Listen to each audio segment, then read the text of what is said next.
Now, the heretic scum that we have here. Number 1, Alpha Legion.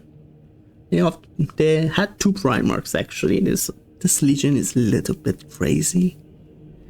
They had 2 Primarchs. One calls Alfurius, the other one's Omegan, I think.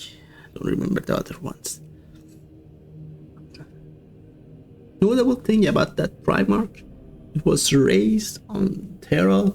Alfurius was raised on Terra by Malcador, who was raised to be infiltrating master, and they are the infiltrating masters, but not as good as the Raven Guard. The most important things about this chapters: the height of the Primarch was exactly the same height as the regular Astartes. He wasn't giant like the rest of the Primarchs. He was just as tall as the others, and everybody in their legion looked exactly same as their Primarch. Thought to themselves they killed Alfarius. He might have been just another goon like the rest of them. He just doesn't show his hands. He could be just sitting around in the Imperium and nobody knows it's him. He could be one of the High Lords of Terra. He could have been Gilliman right now. You cannot find this guy.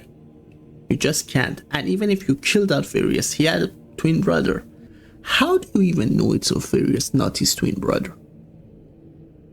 These guys are just mind games. And some even say, hey, they're not actually, they're not even traitors. They're just doing it because the High Lords of Terra told them to do it. They are infiltrating the heretical legions.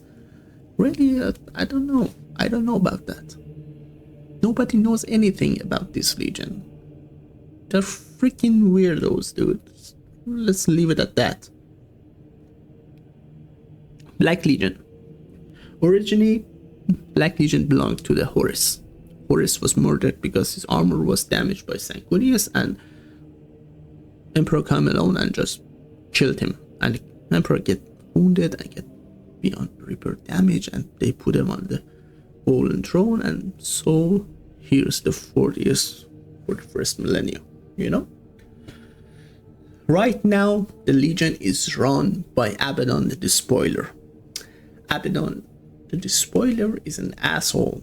I don't like Abaddon the Despoiler. I don't like his character. I don't think he's that good. I don't think he should be the leader of the greatest legion of the heretics and chaos legions.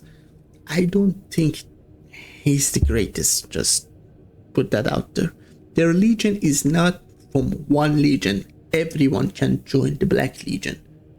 Everybody get turned traitor can go to the Black Legion. Not like the other Chaos Legion. Other Chaos Legions, they usually from that gene seed, from that legion. But these guys, just everyone get in. We're going to fuck Imperium up. Get in. And they despoiled the marauders. They're scumbags, to be honest. And I don't like them. I just don't like them. I think they're fucking terrible. Iron Warriors. Iron Warriors. Name of their Primarch? Portrabo. Portrabo, when his pot landed on a planet, he just walks around unconsciously, like not even his brain was fully developed. He killed a few things, he hunted a few things, he started walking up a mountain. Halfway to the top, he became conscious. His brain wasn't even active when he was climbing why are you climbing a mountain, child?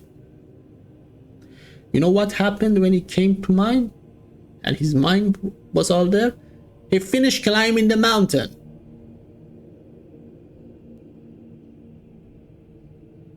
Why? Anyway, he reached the peak. He was found.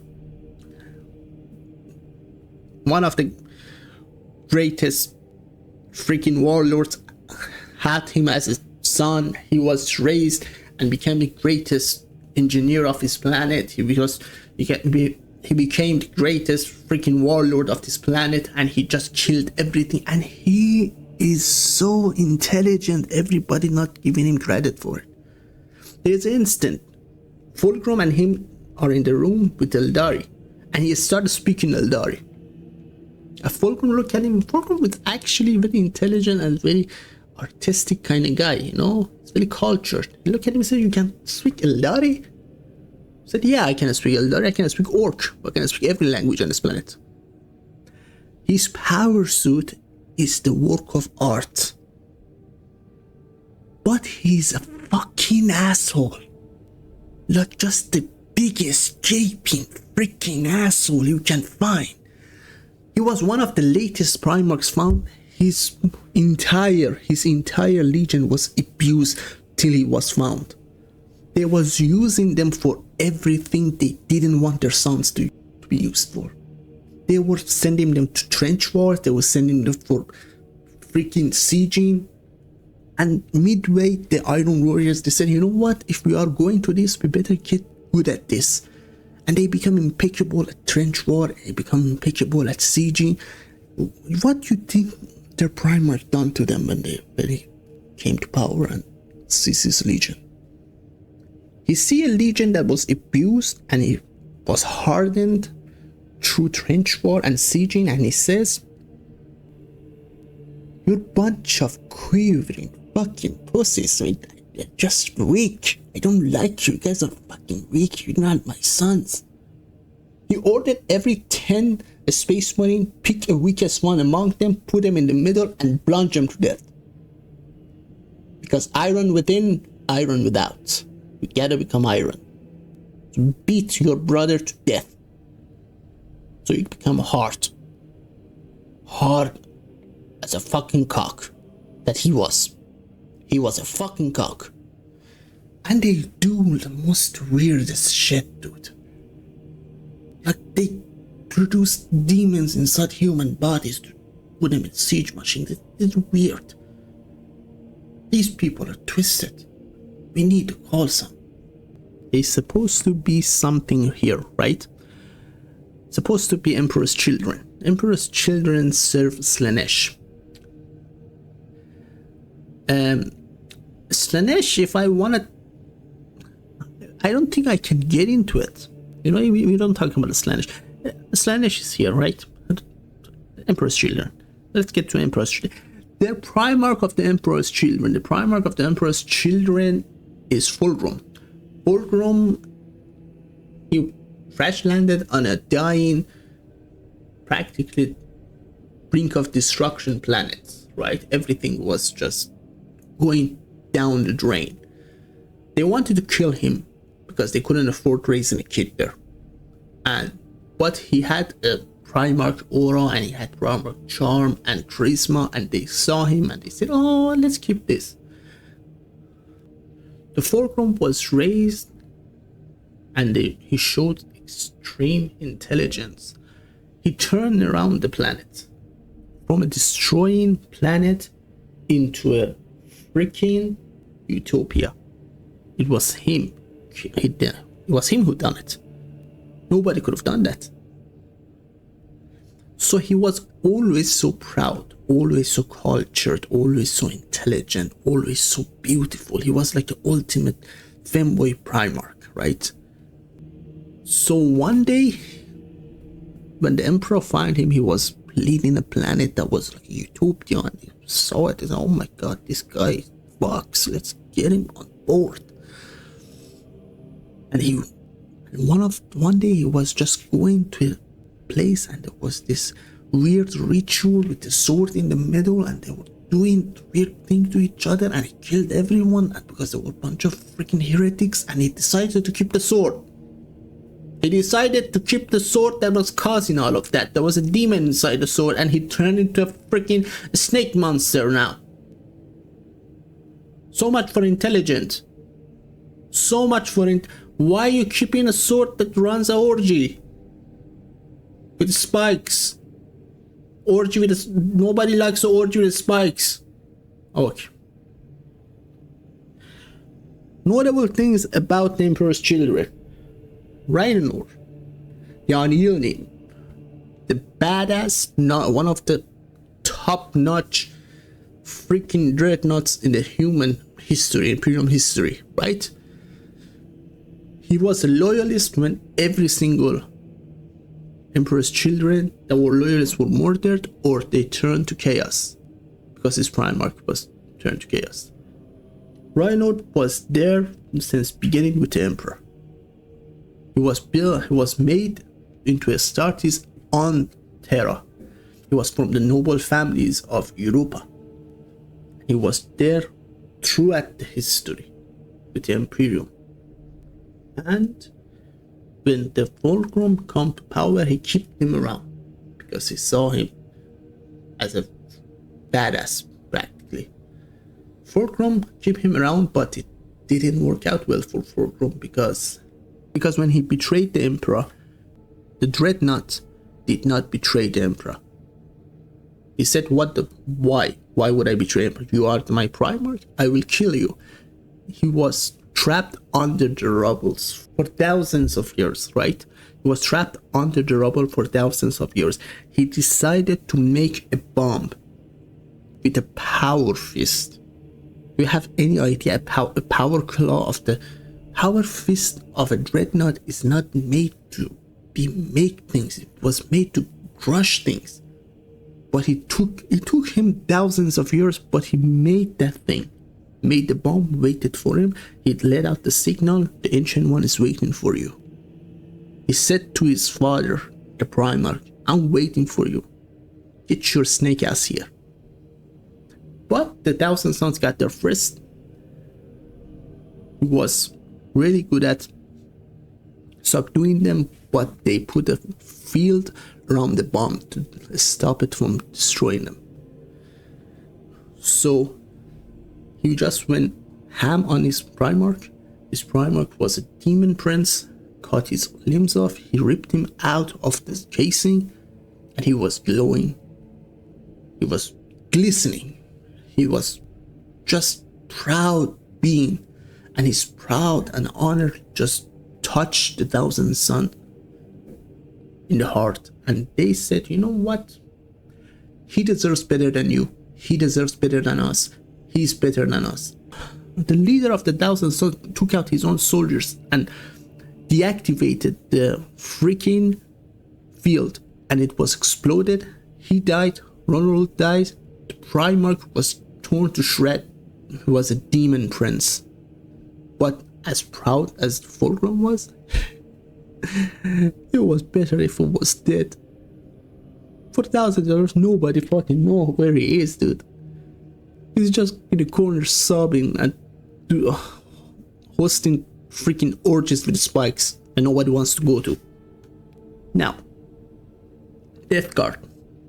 Death Guard, I really don't like this legion. Death Guard, the name of their Primarch is Mortorian. He was on the necromancing planet. He rise up against the necromancy, kill all the freaking zombies they were raising, and he practically had a heroic upbringing, and he was joined by this legion and they become unstoppable. They had this thing they called resilient, you know. They were really hard to kill kind of legion. They were like salamanders, but they didn't dig a hole every time they saw a group of people. So they were really good at staying alive. And even if they get hit, they would recover faster than the rest of the legions. They were bulwark of the Imperium. They were the frontliner. But when Norgol tortured Mortarion with disease and he wasn't dying because he was too resilient, he turned traitor because it hurt too bad. You know who was resilient and would never turn? Vulcan. He's just a shitty version of Vulcan. He's just a motherfucking proving pussy. I don't fucking like him. I don't like him. Just never do. I don't like him. And they have flying wasps. They are bloated. They're filled with fucking station and they just go everywhere and ruin everything. And they have this little Nurgle thing, it's just going around with them. It's fucking weird, dude. A bunch of weirdos. And every time they take a planet, they say, we're going to turn this planet into the Garden of Nurgle. You know what the Garden of Nurgle is? It's a blight town from Dark Souls 2 with instant poison proc, extra poison. Nobody wants the garden, dude. Stop it. World Eaters. Name of their Primarch, Angron. Angron landed on an extremely bad planet. Like, he got one of the worst upbringing, if not the worst upbringing. He landed on a planet. There was a strike team of the Drukhari. He fought them off. He got bloodied up, and people that he saved took him and sold them to the High Riders. And High Riders look at him bloodied up and said, you know what, you're a good warrior. Yeah, let's have you be a pit fighting slave. And he raised as a slave and fought in the pits, and he became brothers with all the slaves in those pits. Once they were powerful enough and they found the opportunity, they broke out.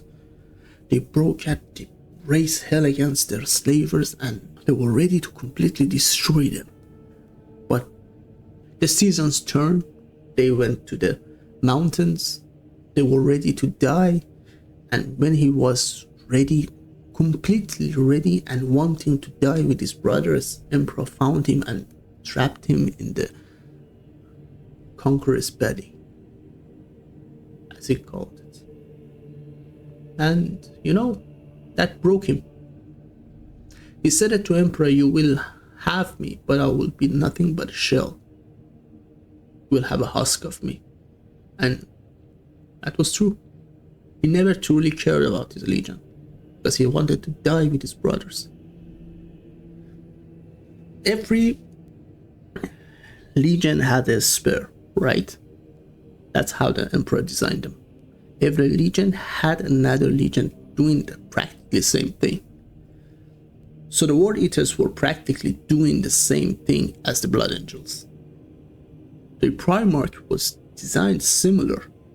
Sanguinius wanted to die for his people, and if the Emperor didn't grant freedom of the faith to the ball, he would fight and die at the feet of Emperor. So was the Angron. Only time Sanguinius was angry, he was angry because he always get angry on behalf of his people, his sons. He always get angry on behalf of his sons, but Angron never felt anything towards his sons. Only time he get angry because the butcher nail in his head was hurting him. His brain was cut open with carving knife, and they put butcher nails in it that would tick, tick, tick at his brain, and it was driving him mad. And the only thing that would stop him from the pain and the constant ticking was the conflict and bloodshed. So when he fell, nobody was surprised. I mean, Gilliman acted surprised. Gilliman most definitely acted surprised. What brought you so low, brothers? Finally, the machine in your head fashioned your loyalty to madness. And Angron said, they let me dream. They set me free. You wanted to be free? Night Lords. Jesus. Call about finishing at a low point. No, I don't want to talk about this of nature. Name of their Primarch. Curse. Conrad Curse. Conrad Curse didn't have the best upbringing. His pot crashed through the crust of the planet. He had to climb out as a baby from the jagged rocks and magma to get to the planet. And when he get to the surface of the planet, it was the worst fucking planet in Imperium. It was filled with murderers, rapists, and outlaws. He had to hide in the dark and hunt in the dark. He was scavenging and he was eating leftovers and rats and stuff. He was a rat in the dark.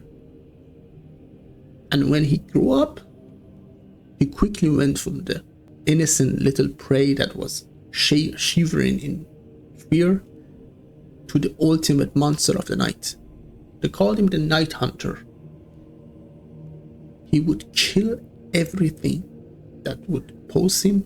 He was twisted in mind. He lacked sanguineness. He could have seen through the future, but he never used it for good. And even though he was a monster at night, he still was a Primarch and had this sense of honor and didn't want to be like this. He was like that on that planet because that was the planet demanded of him. So when the Emperor found him, he asked him to do the same thing. Continue to be the monster. Lead the Night Lords. Night Lords mostly came from the same freaking planet that he was raised, and they were monsters, they were rapists, and murderers. He hated his own legion. Unlike Angron that didn't even care about his legion, he definitely hated his legion. Every time there was a planet that didn't play by the Emperor's book or tried to betray the Imperium, they sent in the Night Lords or make an example out of them. They announced their coming when they entered their system. Say, we are here, we're the Night, we are here to kill you. And everybody on that planet knows what will happen. Because every night they will hunt and hunt, and they will detail the world with freaking innards and dismembered bodies. They were the ultimate terrorists of the night. During the crusade, he fought against Lionel Johnson twice. Lion beat him up pretty good. He didn't want to survive, he didn't want to serve anyone, he just wanted all to be ended. He was crazy, he had issues, he had fucking massive totem made after human bodies in his room, and he talked to him like he was the emperor of mankind. He was insane. He went insane. It was long time ago when the freaking sanity left his brain. But currently he's dead, and that's good for him at least, you know, finally free. He's freaking dead. And the way he died, it shows that he wanted to die, because he could have seen through the future and was just waiting for the assassin without his armor on. Just wanted to die. Wanted to all to end. Now, here there's another one that is not released yet. 1,000 Suns. 1,000 Suns. Sons of the Magnus the Red. Magnus the Red was found on a planet that was extremely warp knowledgeable planet. By the time he grew up, he was the greatest sorcerer of his planet. It was all about knowing and gaining knowledge and trying to discover the unknown, and he tried a lot to find all of that. But unfortunately for him, the knowledge came with a price, and Emperor sent over to burn down his planet because he was dabbling in warp magic, and he was one of the legions that when he became was deemed a traitor legion. It wasn't all his fault. Okay, it wasn't all his fault. First off, Emperor had a plan for Magnus. He wanted to trap him on the golden throne for eternity. That was his plan. That's why he never tried to save the Magnus children, sons of Magnus, any of them, 1,000 sons. Never tried them. They had the war power. The war power was coursing through their veins, and they were mutating beyond measure, and they were just turning to freaks of nature, and Emperor didn't do nothing about it. Why? Because their freaking legion would be wiped out eventually, and Magnus alone would be on the throne, locked away. During heresy, he even tried to warn the Emperor, but the changer of way has his way. You know, they served the changer of ways, and it was all planned out for the Magnus to fail and become a traitor and serve Tzeentch for eternity. Not like Angron that end up serving the freaking corn for eternity. By the way, Angron is alive. He's a demon prince, prince of blood. Mortarion is alive. He's like a blight demon, moth-craving pussy. Magnus the Red is alive. The Cyclop, the Red Cyclop. Now, there is Logar here. The Word Bearer chapter. They didn't add it to this game. I don't know why. Maybe if they add chaplains, they're going to add Logar. If they add chaplains, they're going to add Word Bearers for the traitors. So here's the story about Word Bearers. Here's something you should know before they add chaplains to the game, because if the chaplains were added, their chaos counterpart would be the Word Bearers, and the Word Bearers have a Primarch called Logar. Logar was raised on a planet that was extremely religious. He was raised by a religious fucking fanatic that would beat him and abuse him and belittle him all of his life. He tried to create a planet in the name of the Emperor, and everybody on the planet was praising him and praying to him like 5 times a day, and Emperor was against that because it was against the Emperor's truth that he was crusading about. He didn't want any god to exist, so no power goes to the warp. He didn't want anything, because even if you pray to the Emperor, you might end up creating a new god in the warp as the Emperor of mankind. So his warp was destroyed. Gilliman went there and destroyed his fucking warp, razed it to the ground, and Logar didn't believe the Emperor wanted to do this, so he said to the Malcador, "You're doing this, not the Emperor. Emperor is not against me. Emperor is not against what I believe." And Malcador directly psychically talked to the Emperor and said, "You know what, my lord, he doesn't listen to me. You talk to your kid." And the Emperor was belittling him. All of his life, Logar was all about praying and worshipping, and he just wanted a religion. And when he found the Chaos God, he found it in the warp, and he just went in. The reason the Traitor Legion exists is the Word Bearer Legion exists.